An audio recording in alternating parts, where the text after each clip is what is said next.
Hello everyone, আসসালামু আলাইকুম। আপনারা কেমন আছেন? আশা করি ভালো আছেন। আর আমিও আল্লাহর রহমতে বেশ ভালো আছি। তো আজ আমি রান্না বান্না শুরু করলাম আর আপনাদের সঙ্গে শেয়ার করব। আর আমি শাক রান্না করতেছি। এগুলা ছিল স্প্যানিশ শাক, এগুলা ফ্রোজেন করা ছিল। তো আমি ফ্রোজেন করা আইসল্যান্ড থেকে এনেছিলাম। তো এগুলাকে আমি রান্না করতেছি। আর আসলে এই শাক রান্না করাটা খুবই ইজি। শুধু প্যাকেট থেকে ঢেলে ধুয়ে নিয়ে আমি বাগার দিয়ে দিলাম। আর আমি 2টা রসুন দিয়ে দিয়েছিলাম। আর শাক রান্নাতে যত বেশি রসুন দেওয়া হয় খেতে তত বেশি মজা হয়। তো আমি বেশ করে রসুন দিয়ে আমি শাকটাকে বাগার দিয়ে বসিয়ে দিয়েছি। আর এখন আমি রান্না করতেছি মিট। আর মিটটাকে আমি প্রথমে কষিয়ে নিয়েছি। আর এখন আমি গুঁড়া মশলা টুকুন দিয়ে দিয়েছি, মরিচের গুঁড়া, হলুদের গুঁড়া, ধনিয়ার গুঁড়া, জিরার গুঁড়া আর বলসস কারি পাউডার। আর এক স্পুন গরম মশলার গুঁড়াও দিয়ে দিয়েছি। দিয়ে এখন আমি মাংসটাকে ভালোভাবে মশলার সঙ্গে কষিয়ে নিব। আর এই তো নেড়ে চেড়ে মিক্স করে দিতেছি। আর এদিকে আমি শাকটাও রান্না করে নিতেছি। আর শাকটা প্রায় হয়েই গেছে। এখন আমি দিয়ে দিলাম কিছু আলু আর শিমের বিচি। আর এগুলা দিয়ে সিদ্ধ হওয়া পর্যন্ত আমি রান্না করে নিব। তো শাকটা হয়ে যাবে। আর শিমের বিচি আর আলু দিলে শাক রান্না করলে খেতে খুবই ভালো লাগে। আমি সব সময় এভাবে রান্না করি, শিমের বিচি দেই আর আলু দেই কিউব করে কেটে। আর আমি চিকেনও রান্না করতেছি, একটা চিকেন কারি রান্না করব। আর এই তো মিটটা প্রায় কষেই গিয়েছে। এখন আমি আলু দিয়ে দিলাম। আর আলু দিয়ে আমি নেড়ে চেড়ে মিক্স করে এখন ডেকে রেখেছি। আর এদিকে চিকেনটাও কষে গিয়েছে। আমি সবটুকুন মশলা দিয়ে আমি চিকেনটাকে কষিয়ে নিয়েছি। আর এখন আমি কিছু মিক্স পিকল দিয়ে দিলাম। আর চিকেন রান্না করলে মিক্স পিকল দিয়ে খেতে খুবই মজা হয়।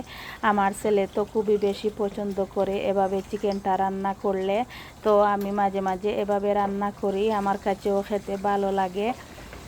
আর এদিকে আমি নেড়ে চেড়ে দিতেছি মিটটা, না তলানিতে লেগে যাবে। তো সেই জন্য আমি নেড়ে চেড়ে দিতেছি। আর আলুটাও প্রায় সিদ্ধ হয়ে গিয়েছে। এখন আমি জুলের পানিটাও দিয়ে দিব। আর জুলের পানিটা দিয়ে কিছুক্ষণ জাল করে নিলে তো রান্নাটা হয়ে যাবে। আর আমার মেয়ে আলু খেতে খুবই বেশি পছন্দ করে। তো সব সময় আমি মিট রান্না করলে আমি আলু দেই। আলু দিলে আমার মেয়ে পছন্দ করে, তো সেজন্য আসলে। আর এই তো জুলের পানিটা দিয়ে দিলাম, দিয়ে আমি ডেকে রেখেছি। এখন আমি চিকেনটাকেও নেড়ে চেড়ে দিয়েছি। আর একটু জুলের পানি দিয়ে আমি চিকেনটাকে কিছুক্ষণ জাল করে নিয়ে ধনেপাতা দিয়ে আমি নামিয়ে নিয়েছি। আর এদিকে শাকটাও প্রায় হয়ে গিয়েছে। এখন আমি 2-3টা কাঁচামরিচকে ফালি করে কেটে দিয়ে দিয়েছি। দিয়ে আমি নেড়ে চেড়ে একটু মিক্স করে নিতেছি। তো শাক রান্নাটাও হয়ে যাবে। আর এই তো শাকটা হয়ে গেছে, শাকটাকেও আমি নামিয়ে নিয়েছি। আর মিট রান্নাটাও হয়ে গিয়েছে। এখন আমি কিছু ধনেপাতা কুচি দিয়ে দিলাম। আর ধনেপাতা কুচিটা দিয়ে আবারও আমি চুলায় ডেকে রাখবো 2-3 মিনিট। তো রান্নাটি হয়ে যাবে। আর এখন আমি রান্না করব গরুর থিলি আর গরুর শাঁসি। এগুলাকে আমি আগে কেটে কুটে ধুয়ে রেখে দিয়েছি। আর এখন আমি চুলায় একটি পাতিল বসিয়ে আমি পরিমাণ মতো তেল দিয়ে দিয়েছি। আর তেলটা গরম হওয়ার পরে পেঁয়াজ দিয়ে দিলাম, আদা রসুন পেস্ট দিয়ে গরম মশলা দিয়ে আমি পেঁয়াজটাকে কষিয়ে নিব। আর এই তো চিকেন রান্নাটাও হয়ে গিয়েছে, আমি একটা ডিশে নিয়ে নিয়েছি। আর পেঁয়াজটা কষে গিয়েছে। আর আমি 2টা টমেটোকে কেটে দিয়ে দিয়েছি। আর আমি সব কারিতে আসলে টমেটোটা দেই, টমেটোটা দিলে আমার কাছে খেতে ভালো লাগে। তো সেজন্য আসলে আমি যে কোনো তরকারি রান্না করলে আমি টমেটো দেই। আর এই তো আমি গুঁড়া মশলাটুকুন দিয়ে দিয়েছি। দিয়ে আমি একটু পানি দিয়ে দিলাম, দিয়ে আমি মশলাটাকে কষিয়ে নিয়েছি।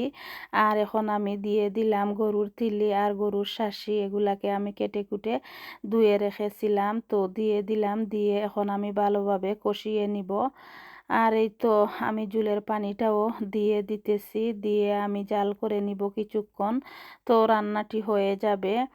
তো ভিউয়ার্স, আপনাদের কাছে যদি আমার ভিডিওটি ভালো লাগে তাহলে আমার চ্যানেলটি সাবস্ক্রাইব করে আমার পাশে থাকতে পারেন। আর আপনারা যারা আমার চ্যানেলটি সাবস্ক্রাইব করেছেন আর আমার পাশে আছেন, আমাকে সাপোর্ট করতেছেন, সেই জন্য আপনাদেরকে অসংখ্য অসংখ্য ধন্যবাদ। আর একটা লাইক দিবেন প্লিজ, একটা লাইক দিয়ে আমার ভিডিওটি দেখবেন। আর আজকের ভিডিওটি ছিল এ পর্যন্ত। আপনারা সবাই ভালো থাকবেন আর আমার পরিবারের জন্য দোয়া করবেন। আর আমিও আপনাদের জন্য দোয়া করি। আল্লাহ সবাইকে ভালো রাখুক, সুস্থ রাখুক, নিরাপদে রাখুক। তো আজ এ পর্যন্ত। আসসালামু আলাইকুম।